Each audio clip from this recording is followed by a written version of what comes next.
You're listening to Deliberate Living, the podcast that inspires, empowers, and encourages listeners to live life more authentically. My name is Holly Priestley, and I'm a nomad, coach, creator, and outdoorswoman. And I'm Beers, a vagabond, joy artist, permissionary, and story breaker. We explore different ways people choose to ditch the prescribed life we've all been sold and live on their terms, finding freedom and happiness however they choose. Hello. Welcome to another episode of the Deliberate Living podcast. I am one of your hosts, Nathan Beers. And I am the other host, Holly Priestley. And this week we have with us Sam, is it Tarell? Tarell, yes. Awesome.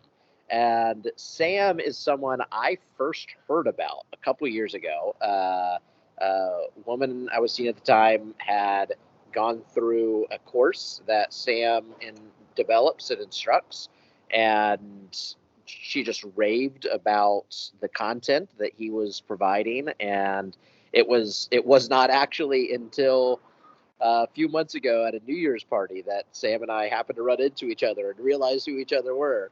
And after we had already been having great conversations about really somewhat esoteric, somewhat very practical topics for hours. So, we're really excited to have you on here, Sam. Super excited to be here. Can't wait to jump in. Yeah. So tell us a little bit, if you don't mind, about what it is that you do, what you've developed, and what your goals are. Absolutely. So my story is a little bit long. I'll start from the first piece, right. Work our way up. So growing up, I moved around a lot. Between the age of 7 and 18, I lived in 12 different places throughout Florida. So it was all moving in Florida. I was raised by a single mom. She was an entrepreneur, have 3 siblings. And so I didn't really have a lot of consistency growing up. Basketball was the place that I found that became what I would call home. It was where I was the most in my comfort zone. It was where I was able to be competitive. I was able to let out my energy in that space. And so my passion growing up was I wanted to play basketball. I wanted to play in the NBA. I wanted to be a college basketball player. Unfortunately, I was at a small school. My senior year of high school, I didn't have that opportunity to play in college. I got injured my senior year. I had to recover from that injury quickly. And by the time the college recruiting process came around, I was very far behind. I didn't realize that you needed to be reaching out to colleges in your sophomore year, your freshman year. By the time I'm in my senior year, I had basically run out of time. So when I graduated high school at 18, I started a small side hustle called Hoop Brothers, which the goal of Hoop Brothers was to help my brother not have the same challenge I did. So the pain that I went through of losing that opportunity to play in college, I wanted to make sure he had that opportunity. So I bought a video camera, started filming games, editing highlight videos, teaching myself how to do that. And this was about 10 years ago. So this is when YouTube was not nearly as big as it is now. And what I realized quickly was that there was a real demand for videos for high school basketball players. So the first 4 or 5 years of my career were spent building a business, which was Hoop Brothers, and providing video services to high school basketball players at local events in Orlando. And piece by piece, Hoop Brothers grew. We went from a small business, a small side hustle, into a national business over the course of those 5 years. Closed national accounts, started hiring hundreds of videographers all throughout the U.S., hired an internal team to help me manage it. We ended up working with over 7,000 high school basketball players over that time. And several years in, I was able to get to a place of financial freedom. My brother Tiger got a scholarship for college. He was able to pursue that dream that I wasn't. And so the mission was complete in that sense. I was successful in building a business on my own. I dropped out of college and was pursuing Hoop Brothers full time, and then hired a team to manage the full operation of Hoop Brothers. So by 25 years old, I was at a place of financial freedom where the business is running itself. There's no longer a need for my time. I empowered my leadership team to run the entire operation. So I'm still a 90% owner in Hoop Brothers, but about 3 years ago, I was able to get out of the day-to-day operations. Any thoughts on that before I jump to DivergentU? That's kind of the first story or the first venture I was really involved with. Well, that's a part I've not heard of at all, which is fascinating. So it sounds like having achieved that freedom allowed you then to focus on areas that you may not have been able to without that. Yeah, it was when I got to that place, I really had to reflect. I actually had a moment where I asked the universe. Like I grew up very atheist. Let's say my mom was in a religion that was not healthy, and she went the complete opposite direction. So there's no spiritual perspective at all. And over the course of several years, I found my own relationship with spirituality, with the universe, with what we would call God or source, or everyone has a different word for it or a way to explain it. But I was pacing around my living room like, all right, universe, tell me what the mission is. Tell me what I'm here for. Tell me what my purpose is. And the thing that came to me was this idea of starting a school around divergent thinking, which is something that I had been thinking about for years, but didn't feel qualified to do, didn't feel capable, didn't feel worthy, didn't feel like I could be the person to do that because I'm a college dropout. So who am I to start a school as a college dropout? But in that moment, I got the permission, and it was an internal thing. It was an intuitive me asking like I'm ready, and then basically saying yes to myself, if we want to call it that. But getting that yes from what I would say is like a higher power, so to speak. And then starting DivergentU and starting really small with building a program that helps people find their passion and turn it into a business.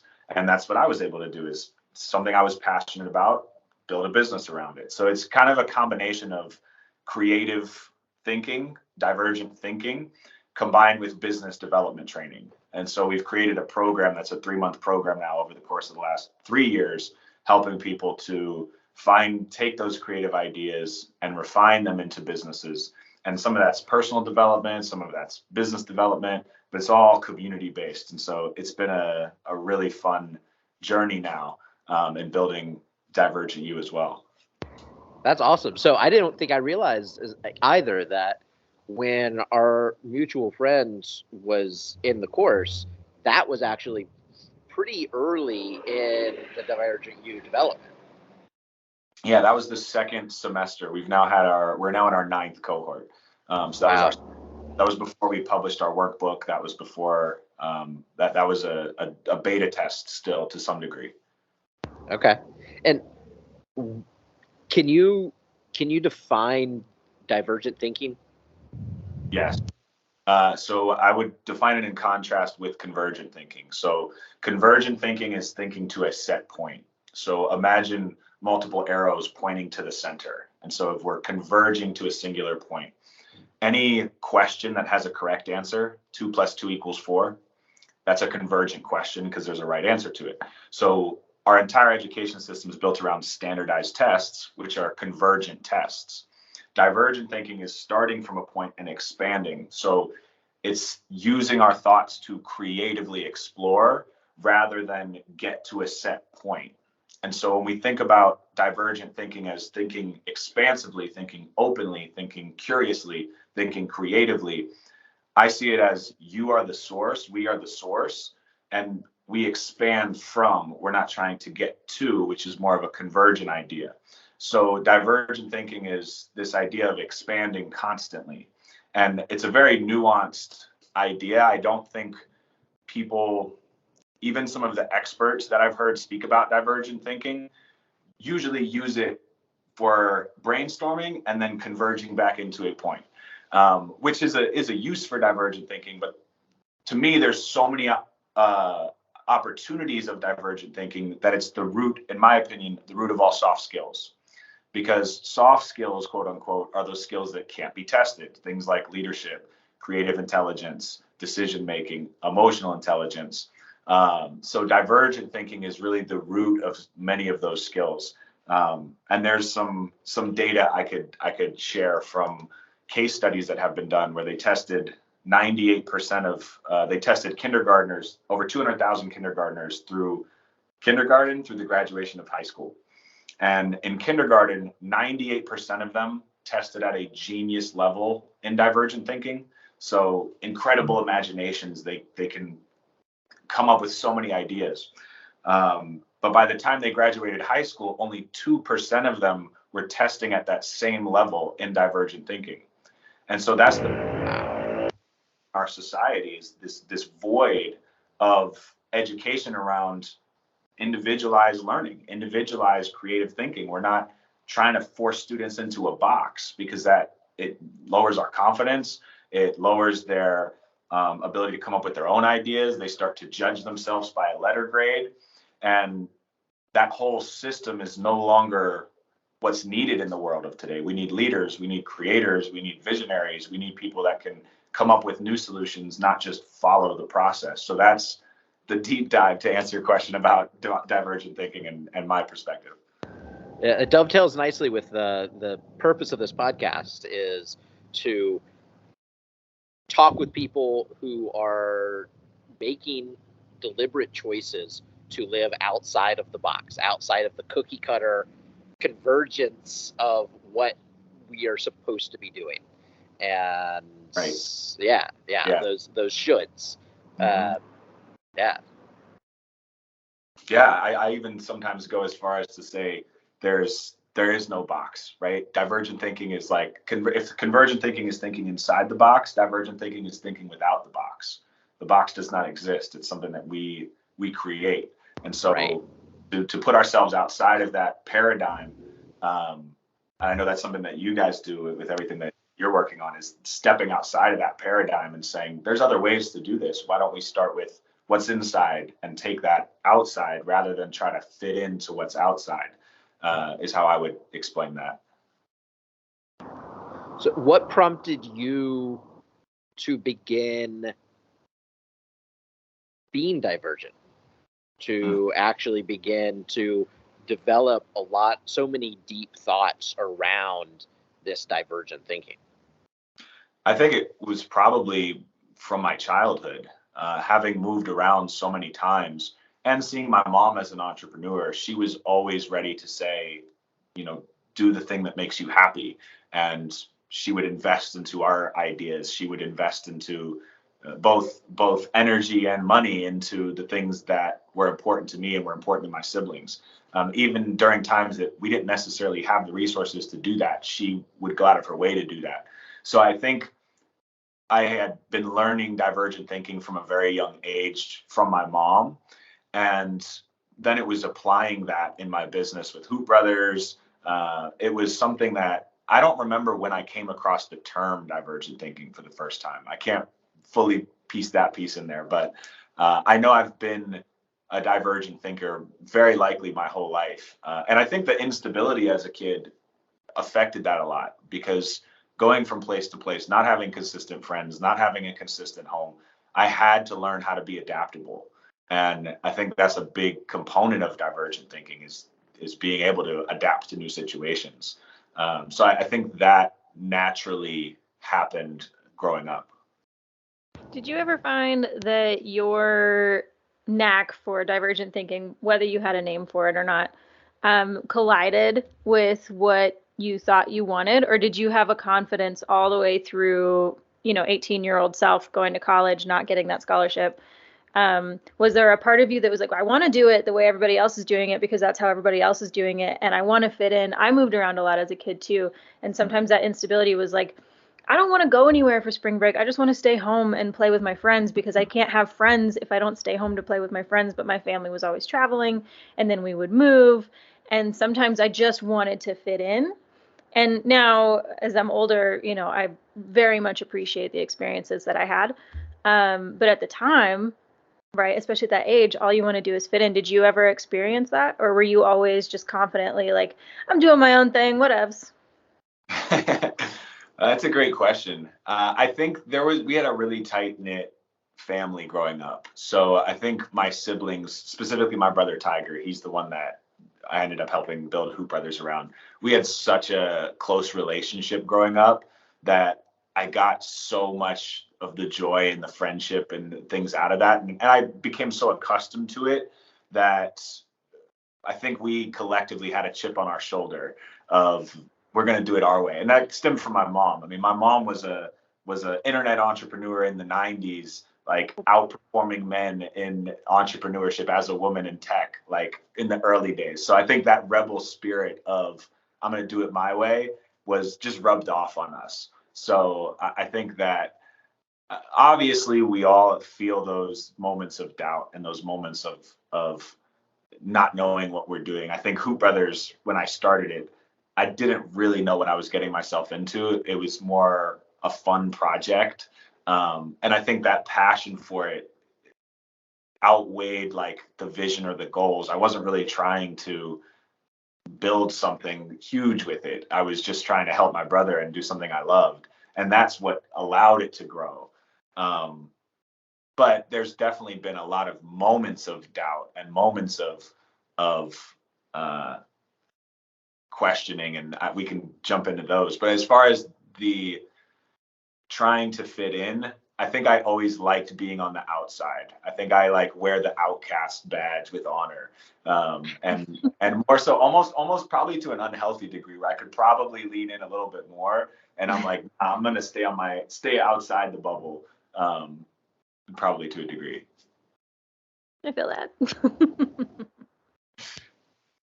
Yeah, there could definitely be some advantages at times to be able to kind of world shift to, all right, I'm going to adapt a little bit to conform enough to be approachable in this context. And also out here, I'm going to break all the rules. Mm-hmm. And I that's been a challenge, because even right now, I also produce music. I have music videos that I've done. I do hip hop. My last song was like a lullaby on the keyboard you see next to me. So like I've struggled with balancing getting the respect from the business world with the creative side, because a lot of times the emotional intelligence, the creative, the music, those aren't seen as virtues in a lot of ways to the world of wealth, where it's all Right. about building business. And so the fact that I've been on the outside looking in almost both worlds. The business world, I'm a little bit too creative and too outside the box, where they want to do things a certain way. And then the creative world is usually there's a resistance to the wealth world, because money, the relationship a lot of us have had growing up, I know myself included, with money is not necessarily like money's the best thing. So when you're trying to build a business and you're trying to do it in a creative way, it's almost alienating from both of those worlds. Is kind of what I've experienced and still experience, and trying to find my way to, like, where is my place in that is something that I still am challenged with, I would say. I think that's really interesting. I've also been in the entrepreneurial world for a very long time, and am re-diving into the creative world. A lot of people, Beers included, I think he laughed at me a few years ago when we first met, and I was like, I'm not a creative. He like laughed at me. He thought I was joking. But at the time, I really truly believed that I wasn't, because I was very like analytical, doing things like, you know, in that world, in that more like business world, left brain world. And I definitely still struggle with trying to like marry the two and like make everything, work the way I want it to, because it doesn't need to work the way anybody else wants it to. It's supposed to work for me. It's my life. It should benefit me in whatever way I need it to. Do you have any like tips or mantras or pieces of advice that you can share to somebody who's maybe a creative wanting to go into business, or a business person wanting to try and be creative? How do you bridge them? So the framework that our whole curriculum is built around, we call the Divergent Thinking model. And it's 3 pillars. So first is values at the top. That points down to goals, and then that points down to process. And so that's kind of a decision-making matrix, so to speak, for a business or for an individual. And what that's saying is, before we get to what should I do, That's a process question. We have to start with who am I in the value section. So where we start is, what are your values? And that's something that everybody gets to define for themselves. Then once we know who we are, what are our goals? What is it that I want to accomplish? What is it that I want to contribute to the world? What is it that I want to build and create? And then we get to the process of what to do and how you should do it. And that's hard to know if you don't know who you are and what you want. So that's really starting with those two. And then when we get to that process, like you said, it's unique. Part of divergent thinking is we're not putting people in a box and saying there's one way. It's more so, how do we define or discover your way? And that's the model we've used to do that, is first defining who are you and your values, what are your goals that you're trying to accomplish, and then we'll create a process or discover a process to get there in a unique way. I don't know if that fully answers your question, because it doesn't really bridge those two worlds, but that's kind of how I would approach it in the individual sense. I think it does. I've seen so much in the startup world, in hustle culture, in, that whole thing, where people start on step 2 or step 3. They'll start with, what are my goals? And they don't necessarily know how to define their goals. They're just using goals that other people have said for them, or they keep their goals very vague. And I find that if you keep your goals very vague, you're going to keep yourself very small. But if you use goals that somebody else has defined for you, you're going to feel like you're on a treadmill and like not going anywhere, and you're just like working. And you're like, how am I not happy yet? And it's like, do you know what happiness means for you yet? Do you know? And like, they haven't done that work to like figure that out. So I think that does help personally. I think it does. Curious what Beers thinks. But like, to me, like, if I could take that to like any of the startup events that like happen I lived in Denver previously, and like, there's always things going on. There's always entrepreneurial events and networking and that sort of thing. And I think that if you took a workshop like that, people would be a lot more like, oh, like, ding, a lot of light bulbs going off in that room. TEDx talk on that model in 2019. I was really, like, the story of getting that TEDx talk is just synchronicity. I wrote a talk and I messaged my friend James, who has a large company. They're like a Fortune 5,000 organization that does podcasting. And I wrote my TED talk, and I was like, Divergent Leadership was the name of the talk. And I messaged my friend James, who's the first person I messaged after I wrote it. This was just like in an inspired action moment. I was just excited. Like, I just wrote this TED talk. One day maybe I'll be able to give it. And he was standing next to someone at the time I texted him, who was hosting a TED talk called Inviting Divergence. Whoa. The synchronicity of that. Like, so I got an interview with the guy. I was able to go fly out and give my talk. And it was just like, inspired. Amazing. Yeah. That's awesome. It's so fascinating to me hearing you talk about how it starts with the values and builds from there, and how the box isn't real. The box is completely made up. And it's no wonder to me that when we first met, before we realized who each other were, how we started having such a great conversation, because it's dovetails, and it's so similar in some ways to a lot of the story breaking stuff I've been developing, where our story, whatever story we are in, we are actively creating it. And we so often find ourselves creating for ourselves stories that put us in positions to feel really awful about ourselves, to feel really insufficient, to feel that we don't measure up, to that really undercut our confidence, that undercut that really weigh us down with a lot of shoulds. And by starting with understanding and choosing and consciously choosing our values, then we can see how we can actively create the story that we're in and frame the story that we're in a way that actually encourages our freedom, and rather than discourages us. So it's really beautiful hearing hearing how much some of the philosophical groundings of this are so very similar. 100%. I have a quick story on the getting lost aspect and not having that value centered portion. So after Hoop Brothers had achieved the mission and Tiger had gotten a scholarship for college, I had a moment of getting really lost and feeling this void of not knowing what to do next, because that was the purpose of the company, was to help. Right, you did it. Yeah, we accomplished it. And so I didn't consciously process all of this at the time, but I had a lot of doubt and a lot of uncertainty coming up for me at that time. And I started to focus more on money than on the purpose.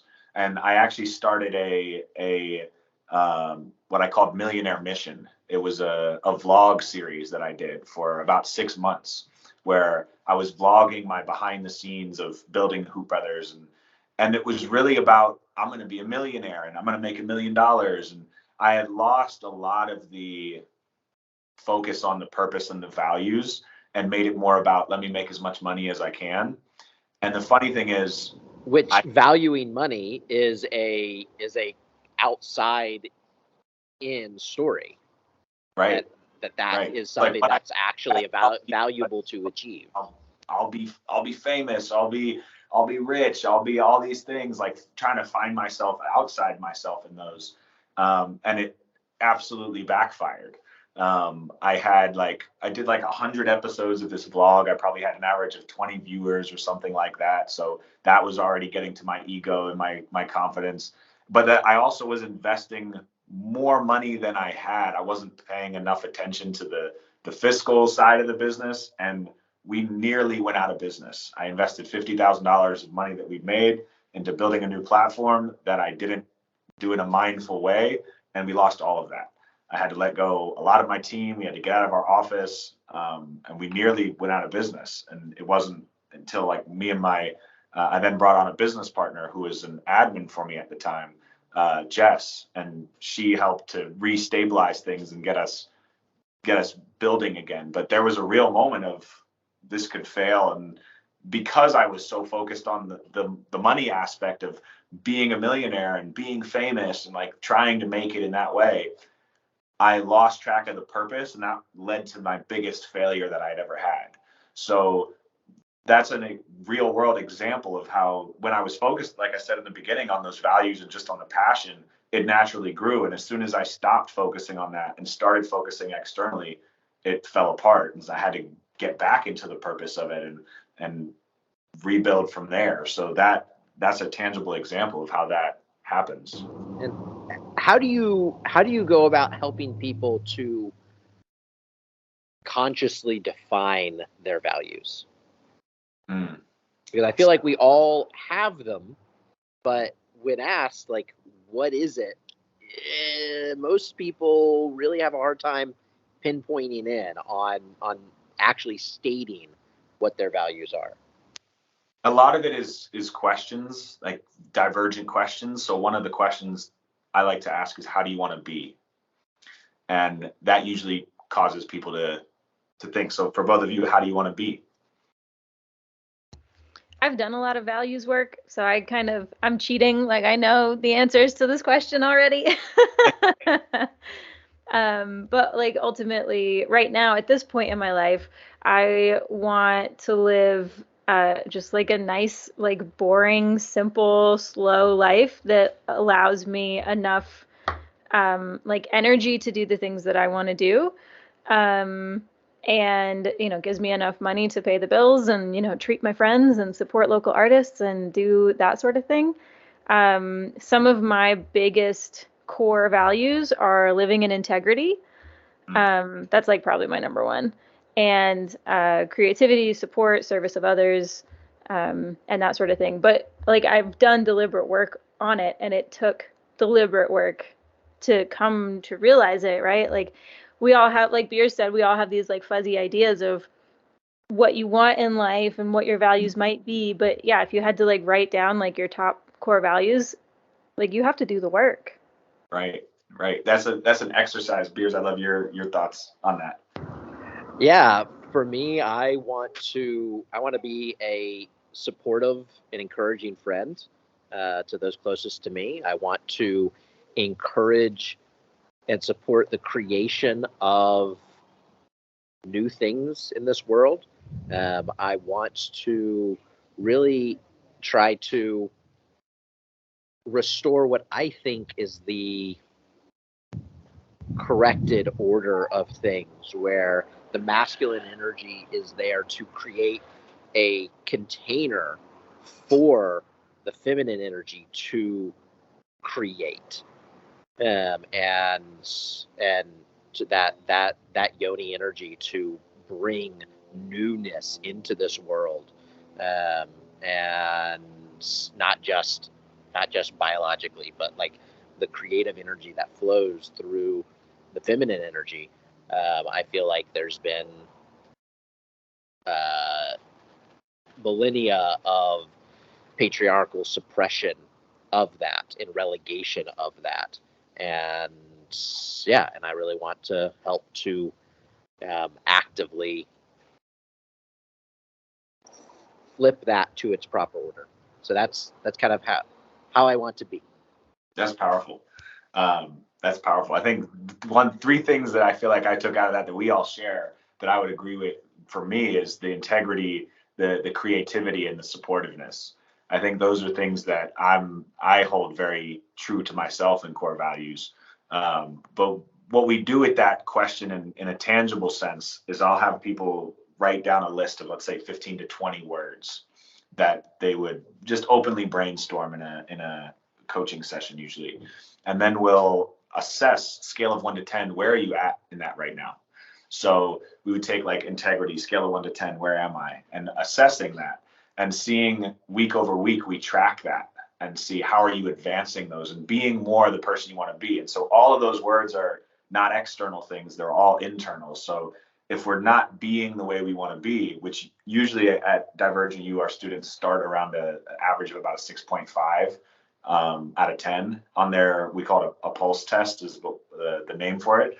It's basically that well-being check-in. So starting at an average of a 6.5, they typically get to about an 8.5 by the end of the 3 months. But seeing that we don't put that intention towards it, it's not normal for us to be at as high of a level and knowing who we are typically, because we don't take the time to do that. But practically it's writing out those words and openly brainstorming words and then assessing where we're at.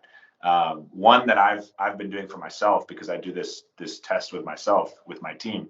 The word that's been really powerful to me this season of my life is selective, which was not a word that I was conscious of thinking about much before, but being selective with my time, being selective with my friends, being selective with where I give my energy, being selective with what I eat, being selective with where I go, and still having that giving, that giving energy, but doing it in more selective ways where I'm not breaking boundaries for myself. So that word selective has been really powerful for me over the last several months.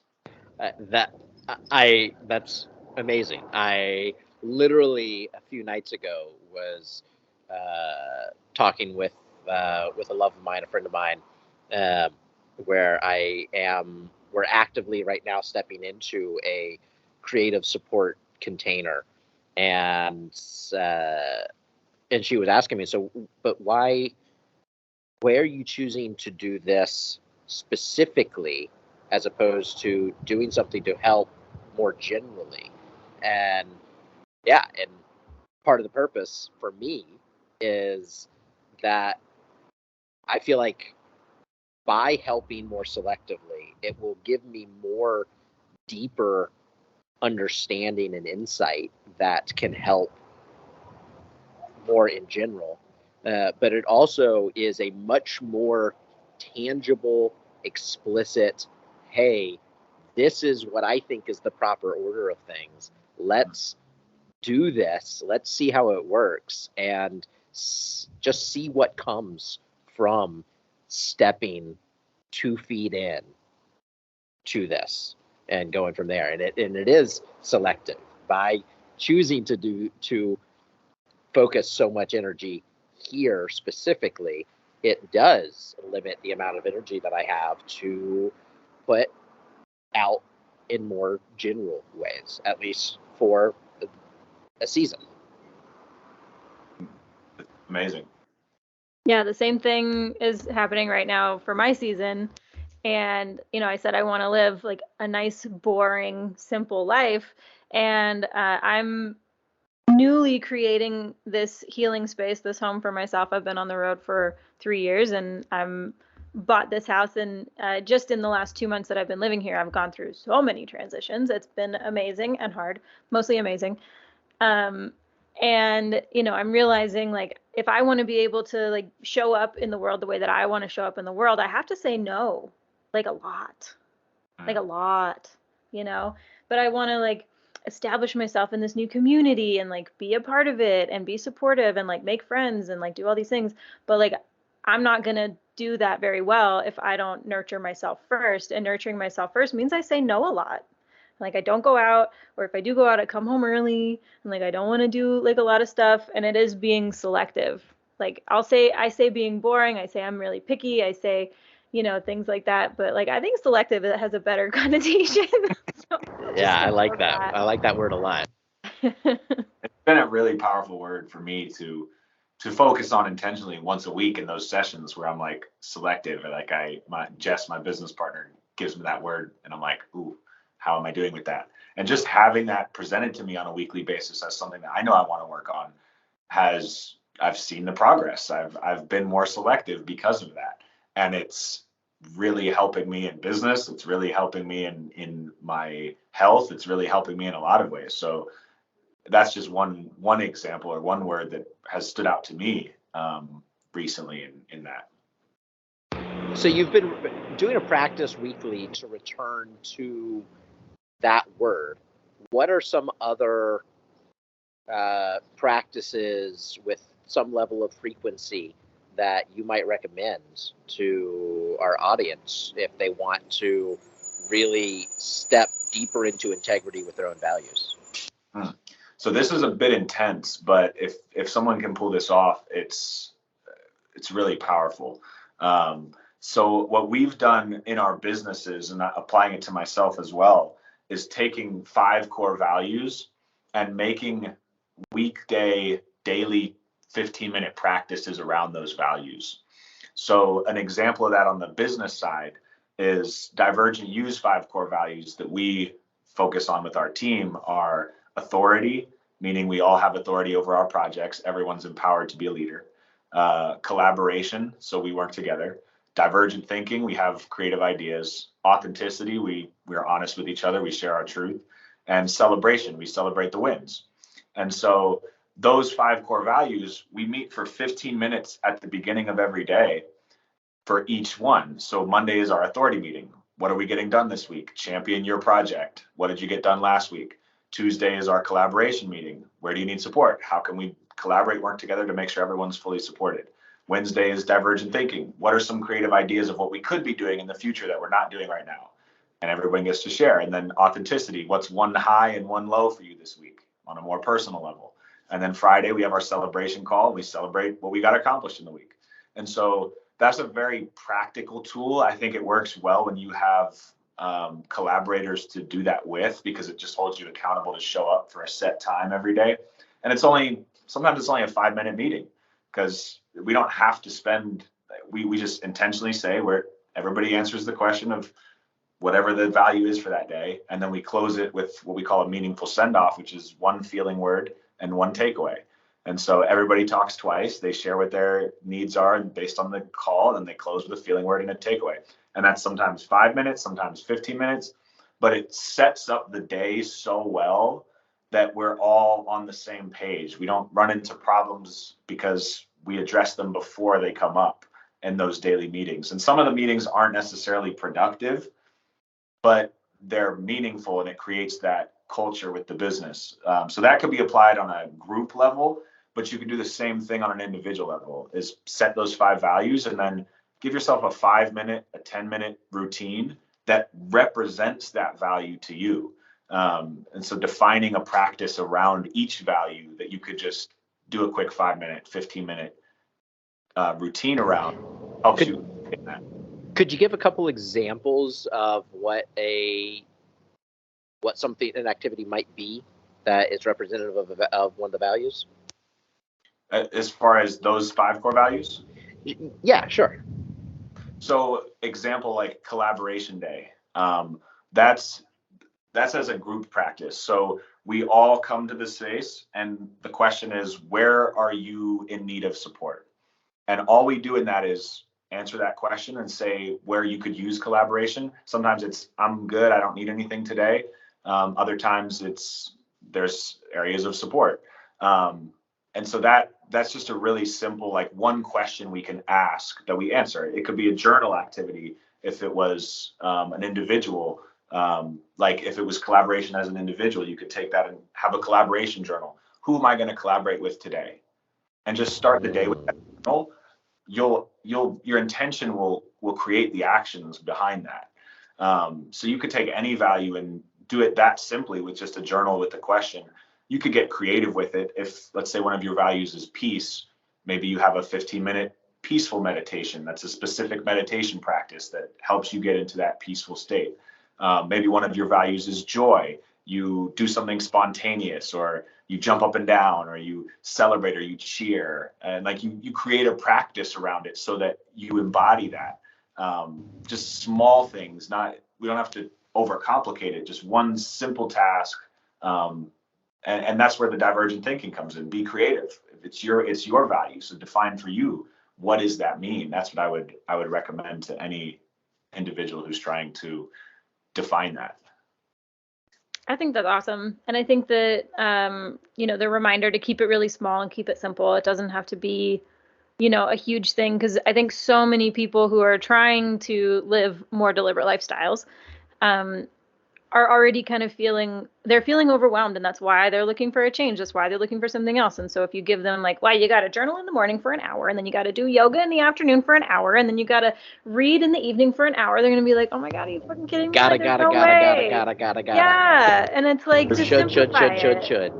Two of my meetings yesterday with some of our DivergentU members were, I literally gave them the assignment for the week to take a break.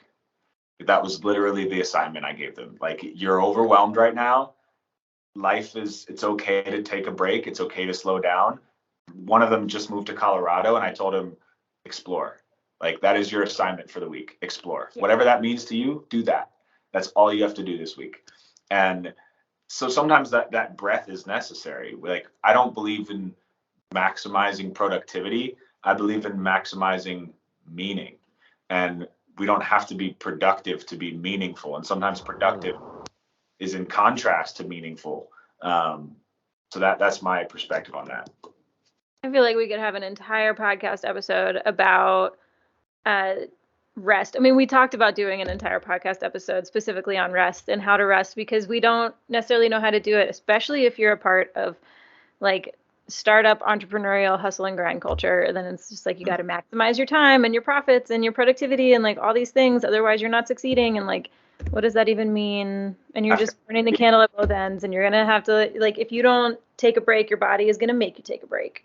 Yeah, I had a thing very recently around the emphasis that we tend to put on productivity, and where I encourage a friend to have a productive day, and then like I felt a little icky afterwards. I was like, productive, is that actually, like, I feel like that's a very specific thing, and it has value, but 100%. It's a very specific thing. And so instead I kind of decided more of what I want to encourage, which is bringing it more into alignment with my values, is I hope you have a day that is in support of creativity. And that might mean being productive. That might mean resting.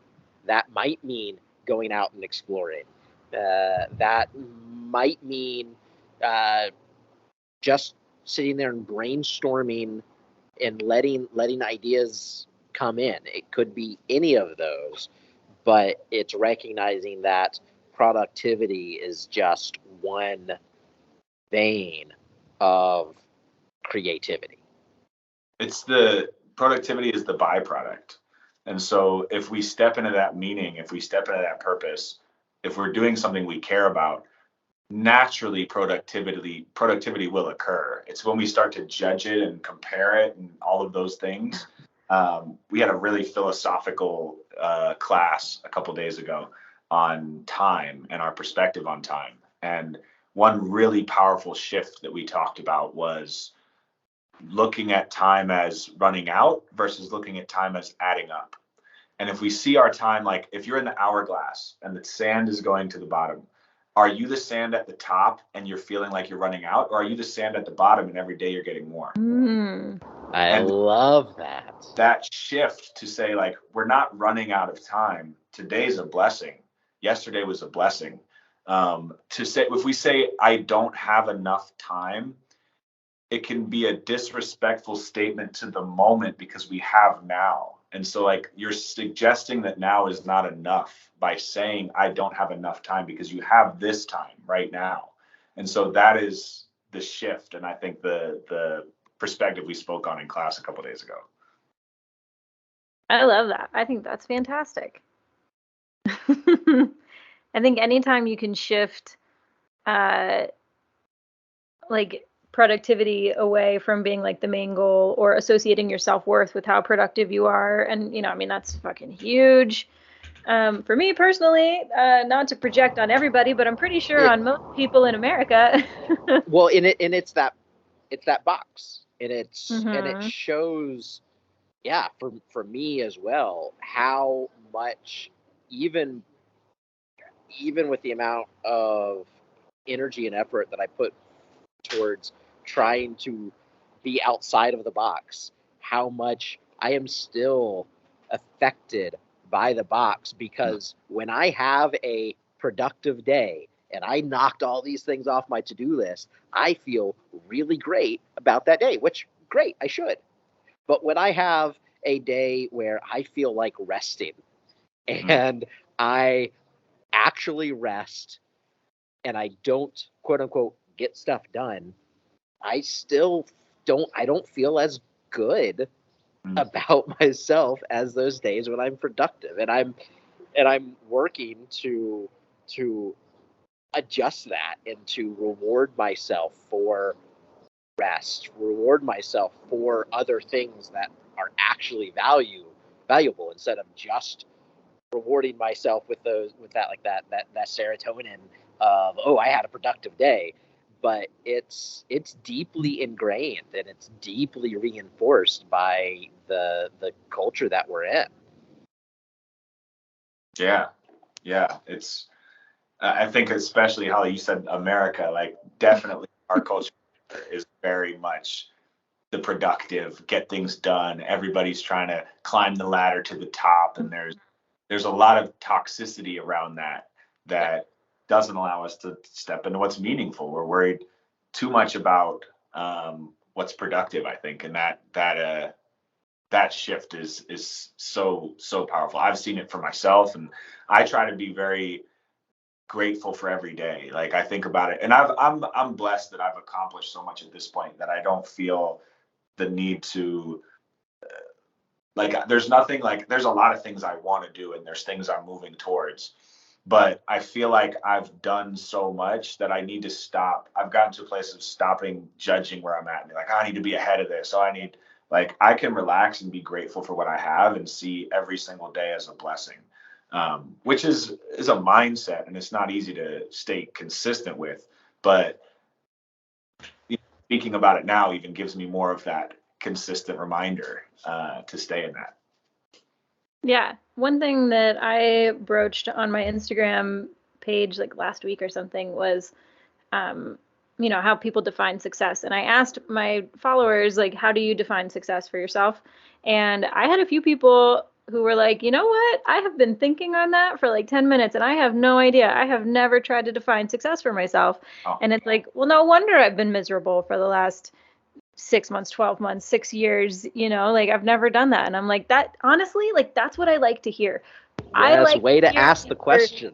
That you're realizing it, right? Like that, not, I mean, of course I want people to be born into this. I want our culture to be so different than it is right now. Right. But I love hearing from people who are like, I've actually never thought about that, and I think that I should maybe. And so what if we also, took that definition towards productivity? Like, what does being productive mean? Like right now, the American definition of productivity is providing generally financial value to somebody else. Maybe to yourself, maybe, but that's like selfish and egotistical and bad. So really productivity is providing some kind of monetary gain to somebody else. And what if we changed it? Like, have a productive day is more like, take care of yourself today, whatever you need today. Like, you're going to be more productive in the traditional sense if your cup is filled, if you take regular rest breaks, if you create, if you help others, if you if you take a more holistic approach to it. If your approach to life is like, how much money can I make for somebody else or for myself?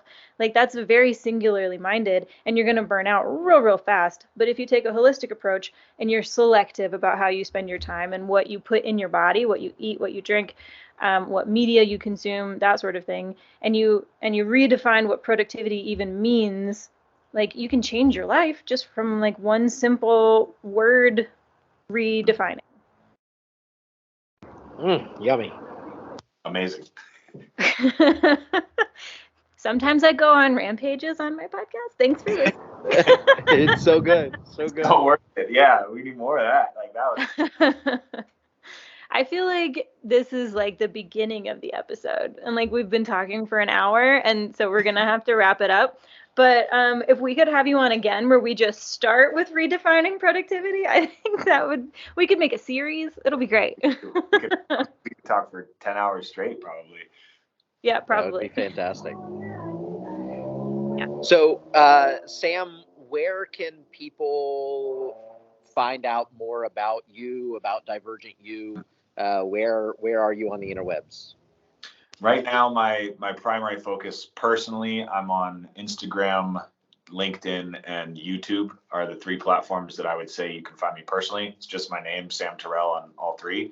I have a book coming out, untitled still, haven't come up with a name yet, but it's an autobiography documenting my whole journey through business. We didn't even talk about COVID and how that collapsed everything, and I was nearly bankrupt, had to let go of my staff, had to basically start from zero after 10 years of hard work and rebuild from there. So that I talk about all of that in my book. That'll be coming out this summer is the goal. So aiming for that, but you can follow me on Instagram, on LinkedIn, or on YouTube. YouTube specifically, I have music videos. I create music, hip hop. I have some like a lullaby is the one I just posted. I have some spoken word on there. So you can follow me there. And then DivergentU is just divergent-u.com. You can follow us on Instagram, divergent_university. And we don't have a lot of current content there, but we have a whole lot that's about to come out. So depending on when this goes live, there might already be a lot there. A lot of featured alumni. Our alumni, just real quick to shout out a couple of our alumni that are doing really well. Free the Roots is a natural soap company. They started from 0. They're now in 6 figures of revenue. We're helping them try to get to 7 is the goal now. We have CJ Champion is a professional dunker. So he travels the world dunking a basketball. I didn't know that was even a thing. A professional dunker? That's a thing? That sounds like something if you asked like a kindergartner, like, what do you want to be when you grow up? I just want to dunk basketballs. Like, and there's an adult that human kindergartner, making, like he was saying, yeah, they aren't genius level divergent. So I fucking if love you it. want That's to do that amazing. professionally, it's possible. Wow. So, and then lastly, Sean just started his Reconnect movement, which is helping people disconnect from their phone and get back into the real world and like reconnect with their humanity. And he gave a talk on it that was really, really powerful. So he started that movement. So those are just a few of the alumni that I would say are worth checking out as well. But they'll be featured on DivergentU's page. And those are the places I would say to look out for me. Awesome. Sam, thank you so very much for joining us today. This has been a very inspiring conversation. Amazing. I'm so happy to be here. I definitely would love to come back and do it again because there's so many more things we could jump down the rabbit hole on, I'm sure. That'd be great. Yeah, that'd be awesome. So thank you to everybody who has made it to the end of the episode. As always, making it to the end is a pretty cool thing to do. If you liked this episode, go ahead and like it, 5 stars, thumbs up, whatever it is on the platform that you're consuming it on. That is how we get the algorithms to see us. If you know someone who might benefit from this specific conversation, maybe a creative who's trying to start a business or a business person who's trying to lean into their creativity, send them this episode, share Sam's work with them and DivergentU's work with them. And go ahead, subscribe, leave a review, do all the things, come join our Patreon, follow everybody on Instagram, my usual spiel at the end of podcasts. So I hope you guys tune in next week for another excellent episode. Bye. Bye.